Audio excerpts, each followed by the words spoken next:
ఆహా మహాత్మా ఆశరణ్య విమోచక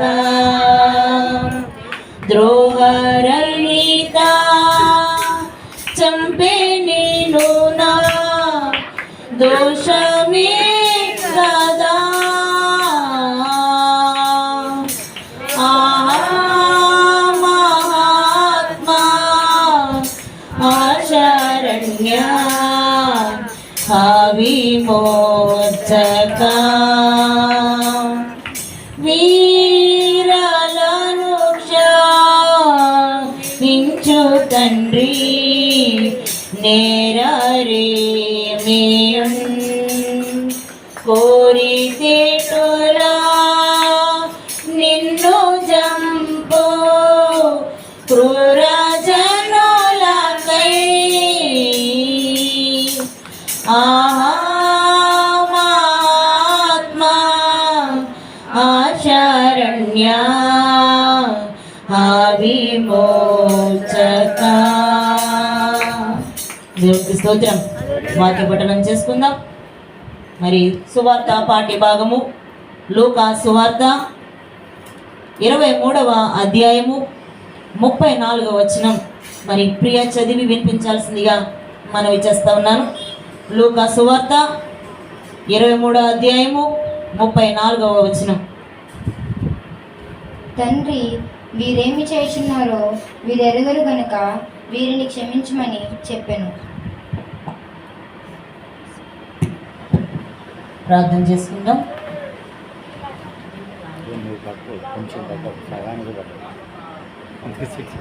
ప్రార్థన చేసుకుందాం. పరమందాసనుడైన ప్రియా పరలోకపు తండ్రి, గొప్ప దేవ, ఘనమైన రాజా, నీ ఘనమైన శ్రేష్టమైన ఉన్నతమైన దేవా మహోన్నతమైన నామం కొందనాలు. మహామహిమ గల రాజా, మీకే కృతజ్ఞతాస్తుతులు స్తోత్రాలు. అయా ఈ సమయంలో తండ్రి నైనా మా కొరకు ప్రభా సమస్తాన్ని విడిచి దివి నుండి భూమికి దేన్నైనా రిక్తునిగా నైనా మా మధ్యకి వచ్చిన తండ్రి మీకు కోట్లాది స్తుతులు స్తోత్రాలు చెల్లించుకొంచున్నాం ప్రభా. నైనా మమ్మల్ని ప్రేమించి అయ్యా మేము పొందే శ్రమను నైనా మీరు పొంది అయ్యా మా కొరకు ప్రభా నైనా బలిగా తండ్రి నీవే నైనా సిలువ మాను మీద నీవు ప్రభా ప్రాణాన్ని అప్పగించిన రీతిని బట్టి నీకు కోట్లాది స్తోత్రాలు ప్రభా. అయ్యా ఏమిచ్చి నీ రుణము తీర్చలేము తండ్రి. అయ్యా నా కొరకు ప్రభా ఎంతగానో నలగగొట్టబడ్డావు, నా కొరకు ప్రభా ఎంతగానో శ్రమ పెట్టబడ్డావు అయ్యా. అయినప్పటికీ కూడా అదంతా కూడా తండ్రి సంతోషంగా నైనా కేవలము నా కొరకు ప్రభా, నా కొరకు మాత్రమే తండ్రి అయ్యా నీవు సిలువ మీద బలి అయిపోయావు. ఎంత గొప్ప త్యాగం తండ్రి, ఎంత గొప్ప జాలి ప్రభావం ఏమంటే ఎంత గొప్ప కరుణ తండ్రి. నీకు స్తోత్రాలు స్తోత్రాలు. అటువంటి దేవాతి దేవా నైనా నేను స్మరించుకుంటూ మా కొరకు ఈ సిలువ బలియాగమును బట్టి నీ కొందనాలు స్తోత్రాలు. అయ్యా నీవు సిలువ మీద పలికిన 7 మాటల్లో మొదటి మాటగా ప్రభా అయ్యా తండ్రి వీరేం చేస్తున్నారో వీరెరుగరు గనుక వీరిని క్షమించమని మరి ప్రభా నీవు పలికిన మాటను బట్టి అయ్యా నీ కోట్లాది స్తోత్రాలు ప్రభా. ఆ మాట మీద ప్రభా నీ ప్రియ కుమార్తె తండ్రి అనంతలక్ష్మి గారిని బట్టి నీ కొందనాలు స్తోత్రాలు. కుమార్తె ప్రభా ఆ యొక్క మాటను వివరిస్తూ ఉండగా అయ్యా నీ యొక్క పరిశుద్ధాత్మను ప్రభా బిడ్డపై కుమ్మరించమని అడుగుచున్నాను. నైనా బిడ్డ యొక్క మానవ స్వభావాన్ని మరుగుపరచండి అయ్యా. నీవేనైనా నైనా నీ బిడ్డలందరితో మాట్లాడడానికి బిడ్డను ఒక సాధనముగా ఎన్నుకోమని వేడుకొంచున్నాను. సాధనముగా నిలవబెట్టమని ప్రార్థిస్తూ ఉన్నాను. ఘనమైన నీ వాక్కును, గంభీరమైన నీ మాటను అయ్యా నీ బిడ్డలకు తెలియచెప్పండి తండ్రి. నీకు స్తోత్రాలు. వాక్యాన్ని ధ్యానిస్తూ ఉండగా అయ్యా నీ యొక్క సర్వ సహాయాన్ని ప్రభా కుమార్తెకు అనుగ్రహించండి.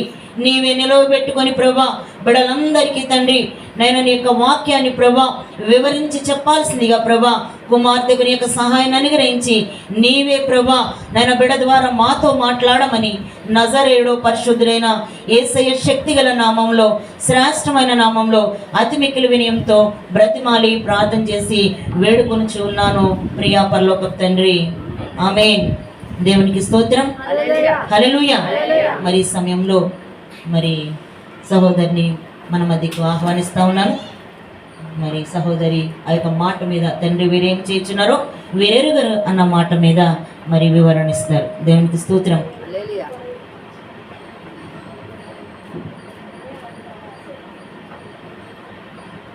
చిన్న ప్రార్థన చేసుకున్నాను. మహాపరిశుద్ధమైన దేవ, మీ పరిశుద్ధమైన పాదములకి లెక్కించలేని స్తోత్రములు నాయన. గడిచిన ప్రభా శుభ శుక్రవారం నుండి నాయన ఈ శుభ శుక్రవారం వరకు ప్రభు మమ్మల్ని అందరినీ మీ రెక్కల చాటున భద్రపరిచి సజీవ లెక్కలో ఉంచిన ప్రభు ఈ ప్రహస్తమైన సమయాన్ని మా జీవితంలో ఇచ్చారు. మీకు పాటలు కలిసి లెక్కించలేని స్తోత్రాలు ప్రభు. ప్రభువా, మీకు అసాధ్యమైంది ఏది లేదు. ఈ సమయం అనేక మందికి లేదు. వారికంటే గొప్ప వాళ్ళమని ఇంతమందిలో పరిశుద్ధులు ఏమాత్రం కాదు, కానీ కేవలం ఇచ్చిన మహాకృపలు అయ్యా. ఈ శుభ శుక్రవారం దినాన్ని ప్రభు ఇటు రీతిగా నాకు ఇచ్చిన ప్రత్యేకమైన అవకాశం కొరకు మీకు లెక్కించలేని స్తోత్రాలు ప్రభు. అయ్యా, నీ బిడ్డను ప్రేమించిన భాగ్యలక్ష్మి గారిని మీరు దర్శించిన అయ్యా, మీ దర్శనం చెప్పని నడిపించండి నాయన. సంఘాన్ని దీవించండి, కుటుంబాన్ని ప్రభు, కుటుంబస్తులందరినీ మీరు దీవించి ప్రభు ఈ సంఘాన్ని బహుగా వర్ధిల్లింప చేయమని, విశాలపరచమని, ఈ మైకి ఎంతవరకునైనా వినబడుచున్నదో ప్రభు మీ యొక్క వాక్యము నాయన విధిచండగా ప్రభు నన్ను మరుగుపరిచి ప్రభు ఇక్కడ ఎవరైతే నిలబడి వాక్యం చెప్తున్నారు, వివరిస్తున్నారు వారందరినీ ప్రభు 700 ఆత్మతో నింపి ప్రభు ప్రతి ఒక్క హృదయాన్ని మీరు తెరవమని ప్రభు. ఇంకా నువ్వు ఎవరైతే నశించిపోతున్నారో వారందరికీ ప్రభు మారు మనసు దయచేసి ప్రభు మీరే నిజమైన దేవుడిని గుర్తెరిగిన కృప చూపించమని, ప్రతి హృదయాన్ని కదిలించి సహాయం దయచేయమని ప్రభు. ఈ గుడికి అంతట్లో మీరుండి ఆదిని అంతవరకు మీరుండి అధ్యక్షత వహించి మీ నామను గొప్ప చేసుకుని సాతాను సిగ్గుపరచమని యేసుక్రీస్తు వారి దివ్యనామను అడిగి వేడుకొంచున్నాను తండ్రి, ఆమేన్. ఈ అవకాశం ఇచ్చినటువంటి దేవాది దేవునికి పాటల కొలది లెక్కించలేని స్తోత్రాలండి. అలాగే మరి సంఘ కాపరి గారు వాక్యం గారు ప్రత్యేకమైన వందనాలు మా నాన్నగారికి, అలాగే ఇక్కడ దైవజనులకు కూడి వచ్చిన సంఘం అంతటికి చిన్న బిడ్డలకు అందరికీ కూడా ప్రత్యేకమైన వందనాలు తెలియజేసుకుంటున్నాం. మరి ఈరోజు శుభ శుక్రవారం దేవుడు గడిచిన కాలమంతా మనల్ని అందరినీ కాచి కాపాడి ఎన్నో సాధన నుండి మనల్ని తప్పించి మనకి ఇట్టి భాగ్యాన్ని ఇచ్చారండి.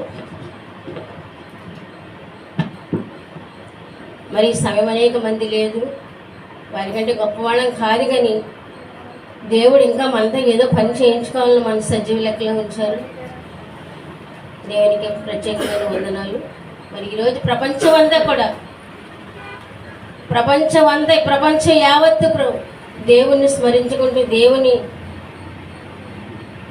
కృపలో ప్రతి ఒక్క బిడ్డను దర్శించి మరి ఎవరైతే నిలబెట్టుకు ప్రతి ఒక్కరు దేవుణ్ణి మహింపరుస్తూ ఆయన సన్నిధిలో ఉన్నారంటే దేవుని మహాకృపండి. మరి ఈరోజు శుభ శుక్రవారం అంటే యేసు ప్రభు వారిని మన కోసం, మన పాపముల కోసం ఆయన శాపమైపోయారు, పాపమైపోయి మనం పొందవలసిన స్థానాన్ని ఆయన తీసుకుని మనకు విలువైన స్థానాన్ని ఆయన మనకి ఇచ్చారు. దేవుడికి ఎప్పటికీ మనం రుణస్థులమే. ఆయన పరిశుద్ధ రక్తాన్ని మన కొరకు ధారపోసి లక్షవారం రాత్రి 9 గంటల నుంచి ఆయన అటు ఇటు పిలాతు దగ్గర నుంచి హేరోదు వరకు కూడా ఆయన ఎంతగానో రాత్రి తిండి లేదు, నిద్ర లేదు, ఆయన హింసిస్తూ మరి ఎంతగానో హింస పెడుతూ అటు ఇటు తిప్పేసి మరి ఉదయం 9 గంటలకు ఆయన సిలువ వేసి ఆ యెరూషలేము వీధులు కూడా కొట్టుకుంటూ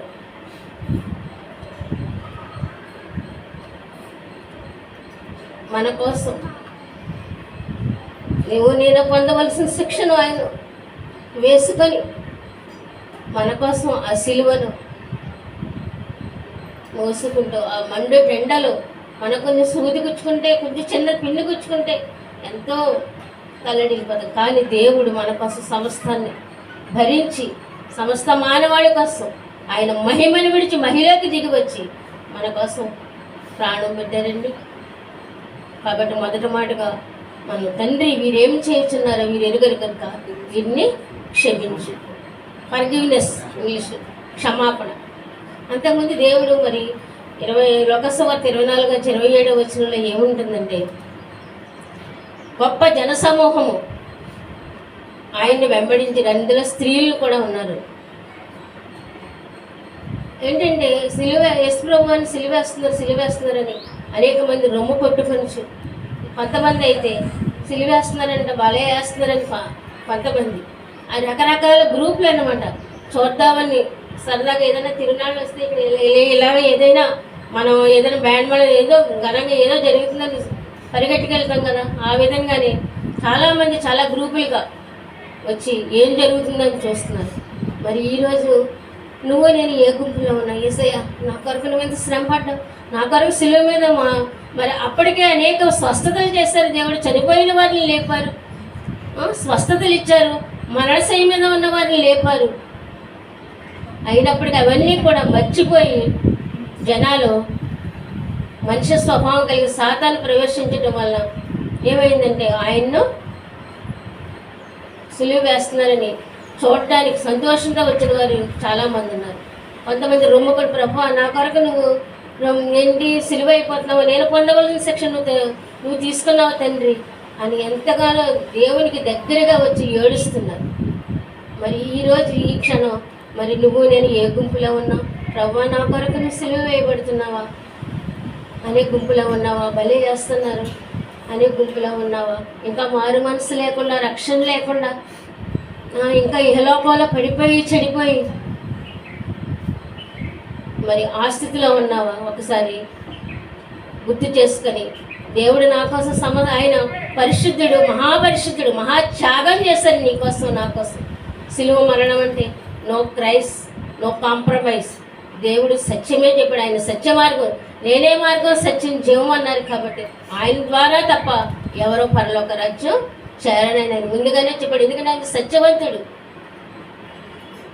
తండ్రి వీరేం చేయుచున్నారో వీరు ఎరుగరు కనుక వీరిని క్షమించు. No cross, no compromise. అంటే సిలువ లేకుండా సమాధానం లేదు. యేసయ్య అంటేనే సమాధానం, యేసయ్య అంటేనే ప్రేమ. ఆ ప్రేమ నువ్వు నేను పొందినప్పుడు తేనె తింటేనే తెలుస్తుందండి దాని టేస్ట్. తేనె తినలేని వారికి తెలియదు. తేనె కంటే మహామధురం దేవుని వాక్యం. దేవుని వాక్యం చదివినప్పుడు, దాన్ని ధ్యానించినప్పుడు ఎంత అసలు ఇంక అస్మాటి ఇంకా మనం ఏమీ చూడం. సినిమా సీరియల్స్ దగ్గరికి వెళ్ళాం, సెల్ ఫోన్స్ దగ్గరికి వెళ్ళాం. దేవుని వాక్యం అంత మధురంగా ఉంటుంది. అది తిన్నవారికే తెలుస్తుంది దాంట్లో మధురం అనేది. తండ్రి వీరేం చేయుచున్నారో వీరు ఎరుగరు కనుక వీరిని క్షమించు. ప్రభువారు ఏం చేస్తున్నారంటే మన కొరకు దేవుని తండ్రికి విజ్ఞాపన చేస్తున్నారు. ఈ మాట ఏంటంటే, తండ్రి వీరు ఏం చేయుచున్నారో వీరు ఎరుగరు కనుక వీరిని క్షమించు అంటే విజ్ఞాపన. మనం కూడా మన బిడ్డల పట్ల, బిడ్డల కొరకు, మన సంఘం కొరకు, సంఘ కాపరి కొరకు, మన చుట్టుపక్కల వారి వరకు, తర్వాత మన దేశం కొరకు, రాష్ట్రం కొరకు మనం ఏం చేయాలి? ప్రార్థన చేయాలి, విజ్ఞాపన చేయాలి. దేవుడు మనం మాదిరి చేసి అన్నారు. మనకు సమయం ఉంటే ఏం చేస్తాం? ముచ్చట్లు పెట్టుకుంటాం. సమయం అయిపోయిందని ముసలం ముచ్చట్లో కట్టి పెట్టే సమయం ఉంటే మనం ఏం చేయాలి? ఇంకా దేవుని రాకడ అతి దగ్గరగా సమీపమైంది. ఆయన చెప్పిన సూచనలు నెరవేరిపోతున్నాయి. దేవుడిని రాకడ అతి దగ్గరగా ఉంది కాబట్టి, అతి సమీపముగా ఉంది కాబట్టి మనం దేవునికి సమీపంగా వెళ్ళాలి. మనకు క్షమాగుణం కలిగి ఉండాలి, క్షమించే గుణం కలిగి ఉండాలి. ప్రతి ఒక్కరూ పొరుగువారిని ప్రేమించాలి. ప్రేమించడం అంటే మనసులో ఒకటి బయట పెట్టుకోవడం కాదండి. మనలో క్రీస్తు ప్రేమ వారు గ్రహించాలంటే మనం ఆయన ప్రేమను, ఆయన మన కోసం అన్ని దెబ్బలు తిని 600 మంది సైనికులు ఆయన ఉమ్మేశారంట, కొట్టారంట, దారుణంగా అపహాస్యం చేశారంట. మనం ఒక మాట అంటే పడం కదా, కానీ మనలో దేవుని ప్రేమ నిండుకున్నప్పుడు మనం క్షమించే గుణం కలిగి ఉంటాం. మరి ప్రభువారు ఇక్కడ 2 రకాలుగా విచారణకు లోనయ్యేది. ఒకటి ఫస్ట్ వన్ అంటే మత సంబంధమైన విచారణ. ఇప్పుడు కూడా అదే జరుగుతుంది. అందరూ మార్చేస్తారు. ఏం మార్చేస్తున్నారండి?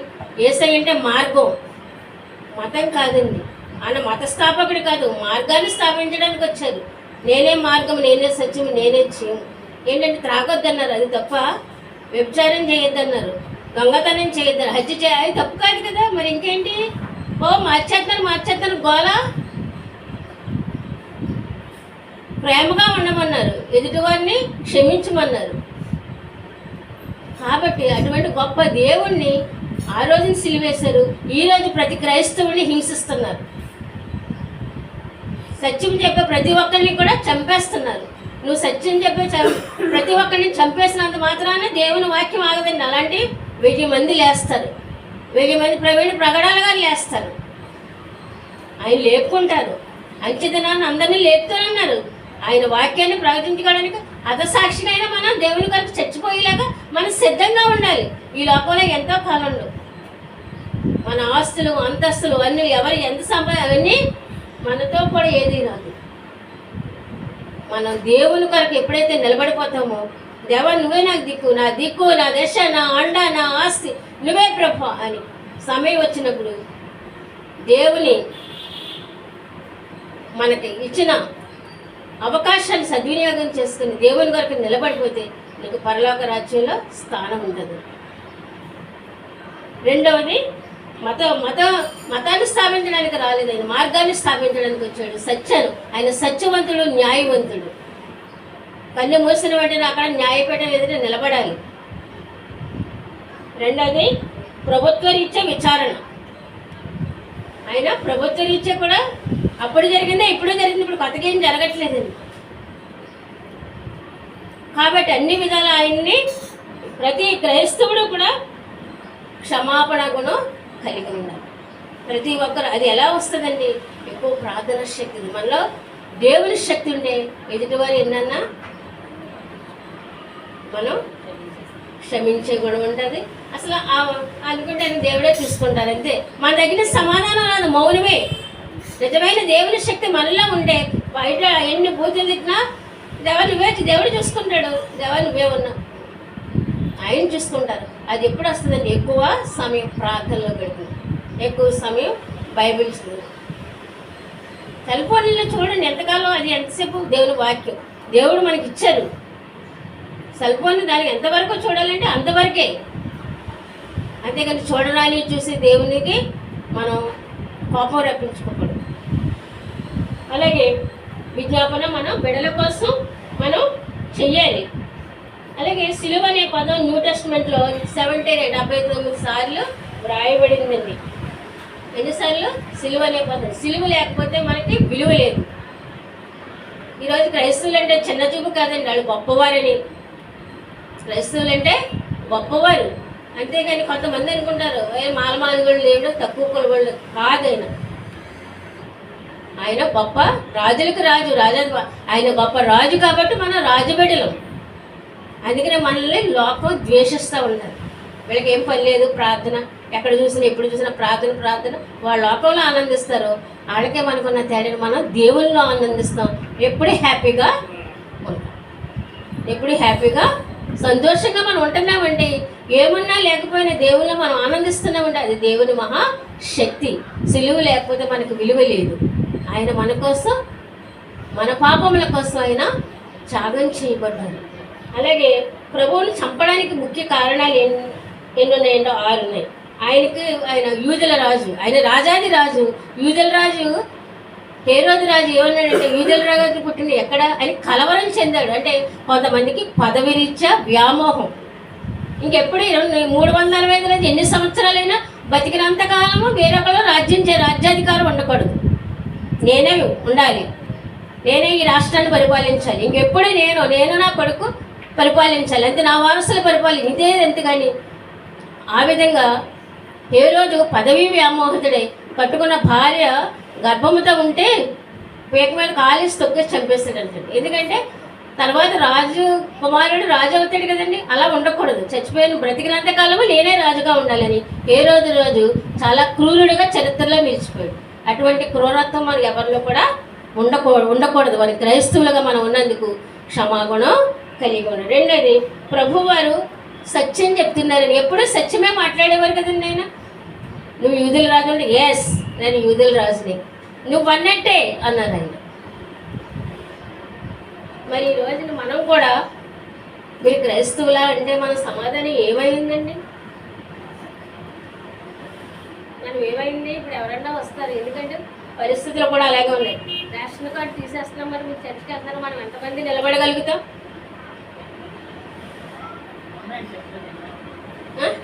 ఎంతమంది దేవుడు అదే పరీక్ష ఇప్పుడు మనకి. ప్రతి బయట బహిరంగంగా ఇలా ప్రార్థనలు పెట్టద్దండి. ఎంతమంది నిలబడగలుగుతాం? మనం ఇంకా లోకంలో ఏదో ఉందని మనం ఆనందించడం కాదు, కానీ దేవుని కొరకు నిలబడుకోవాలి. సత్యం చెప్పారనే కదా ప్రవీణ్ పగడాలి గారిని ఏ టు జెడ్ ఆయన సత్యమే చెప్తున్నారు. ఎస్ నేను మరణిస్తాను, మరణం అందరికీ తథ్యం, ఎవరో భూమి మీద ఉండండి. ఆయన కోసం నిలబడిపోయాడు, ఆయన్ని చంపేశారు. ఆయన పరలోక రాజ్యంలో ఉన్నారు. ఈ రోజు వరకు మనం ఆయన చనిపోయే వరకు ఆయన గురించి మనకి ఎంతగా తెలియదు. కానీ ఈరోజు ఆయన గురించి ఆయన వాక్యాలు ఉంటుంటే నిజంగా ఎంత బాధ, ఎంత సంతోషం. ఒక పక్కన బాధ ఆయన లేరని. ఆయన క్రైస్తవ మతం గురించి ఆయన సుప్రీంకోర్టులో ఒక పిటిషన్ వేశారు. అది విచారణకి వచ్చేసింది. దానికోసం అందరూ కనిపిస్తారు. మన పక్షాన్ని ఆయన క్రైస్తవుల పక్షాన్ని నిలబడ్డారు. ఆయన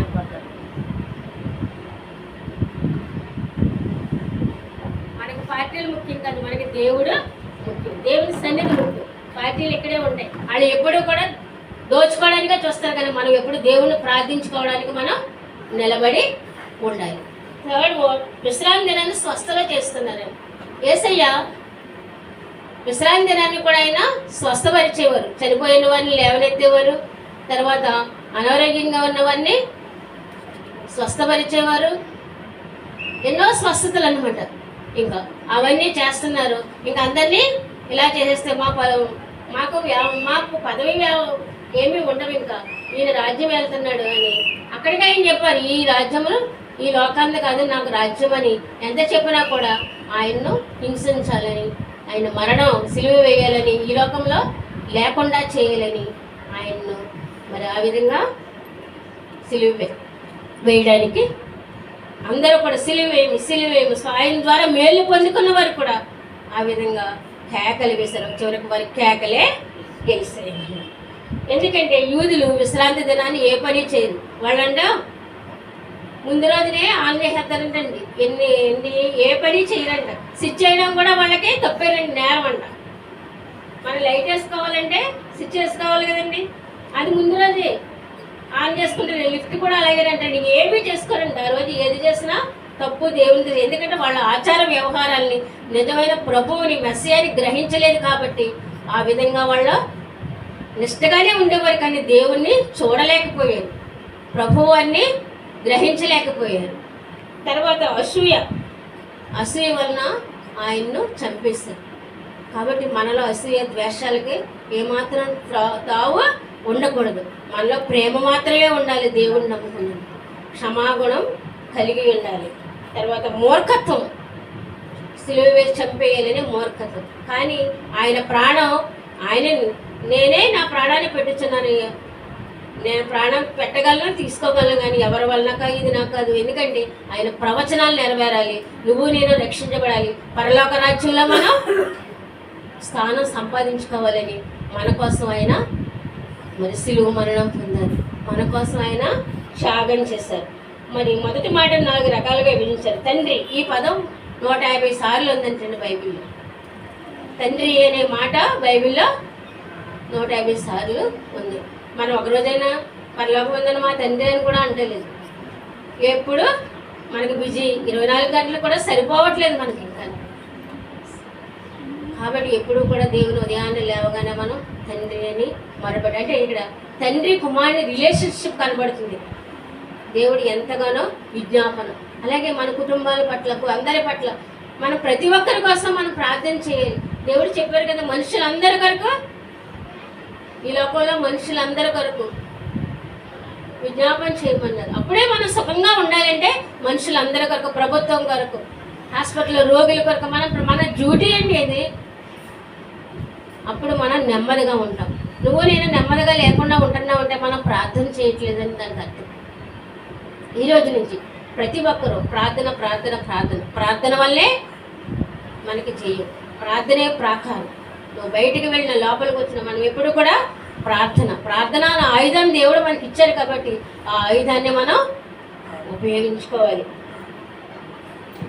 తర్వాత వీరు అనేది దీనిలో 2 వర్గాలు ఉన్నాయి. ఏంటంటే యూదులు, శాస్త్రులు. యూదులకి ఎంతసేపు ఇంకా ఆచార వ్యవహారం వాళ్ళ నిష్టగా ఉండడమే. శాస్త్రులు అయితే మీరు ఒప్పందాలను తిరగరాసేవారు. ఇప్పుడు జరుగుతుంది కూడా అదే. అంత వ్యతిరేకం, అంత ఆపోజిట్. మంచికి చెడ్డ చేయడమే కానీ మంచి చేయడం అనేది ఏమీ లేదు. పరిసయ్యులు ప్రత్యేకంగా ఉంటారండి వాళ్ళు.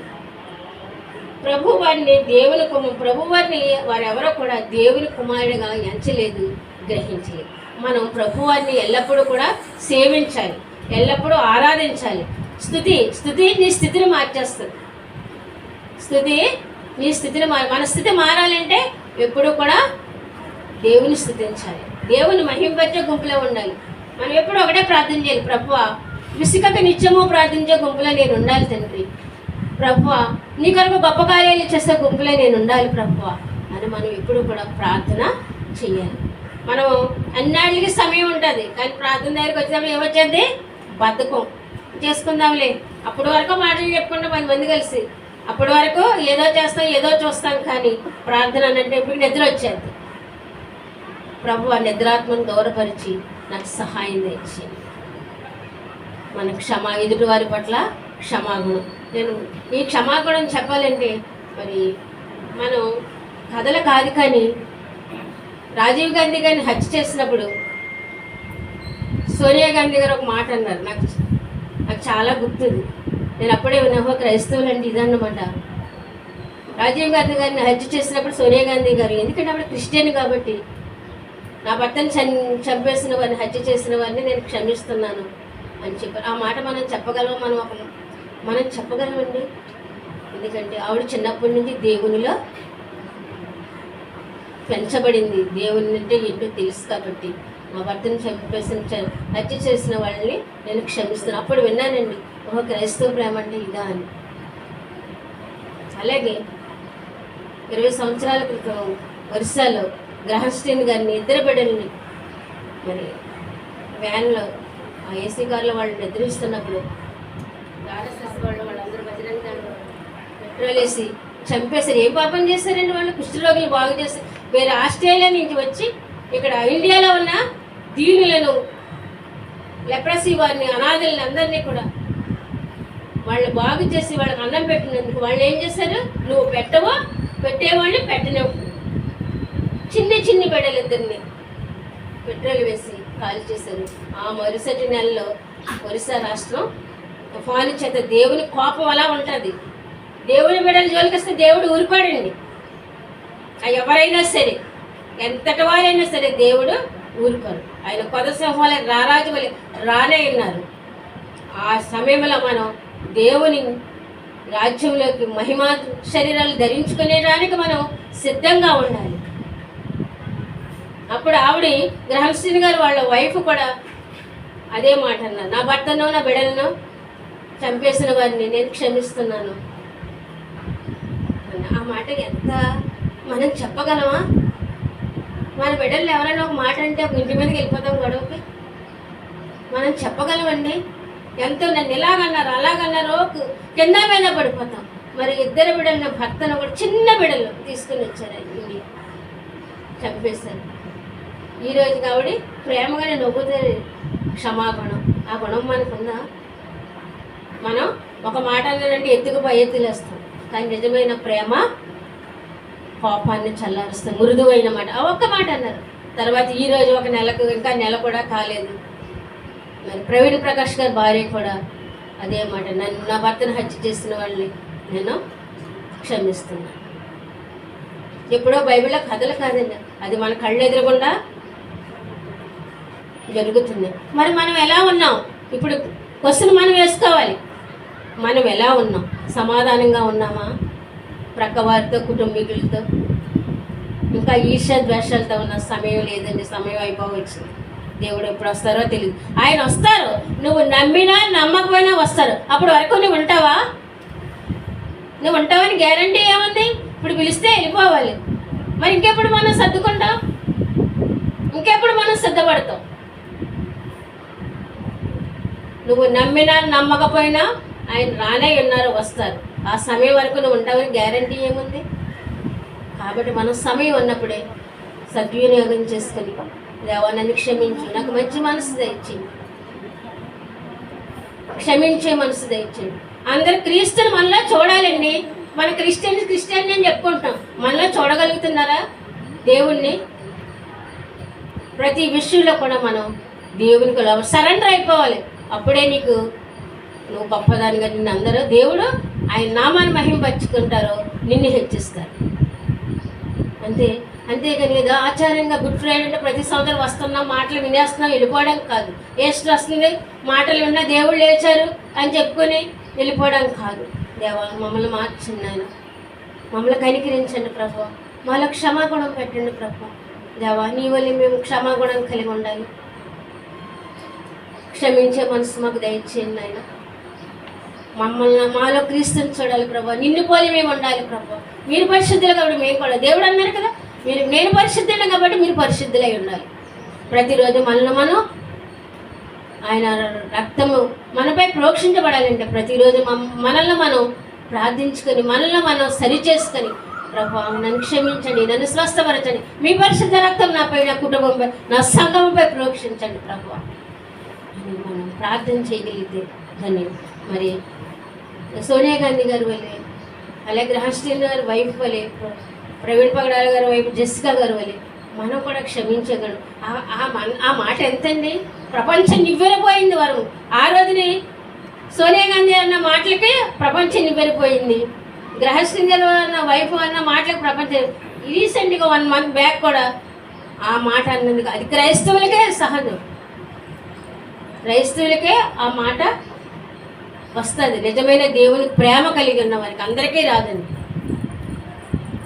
అలాంటి దేవుని కృప, దేవుని క్షమాగుణం మనం కూడా పొందుకొని మరి శత్రువులను ప్రేమించి సిలువలో ప్రేమను, ఆయన పొందిన ప్రేమను మనం అందరికీ సాధ్యమైనంత వరకు సమాధానంగా ఉండి అన్ని విషయాల్లో దేవుని ముందు పెట్టుకొని క్రీస్తు వలె ప్రేమ కలిగి, సమాధానం కలిగి, ఓర్పు సహనం కలిగి ఉండేలాగా మనం అందరము దేవునిలో ఎదగాలని ఈ చిన్ని వాక్యం దేవుడు దీవించలాగా యేసుక్రీస్తు వారి దివ్యనామమున వేడుకొంచున్నాను తండ్రి. అవకాశం ఇచ్చిన సహోదరికి మరొకసారి ప్రత్యేకమైన వందనాలు తెలియజేస్తున్నాను. మాటలు దేవుడు దీవించను.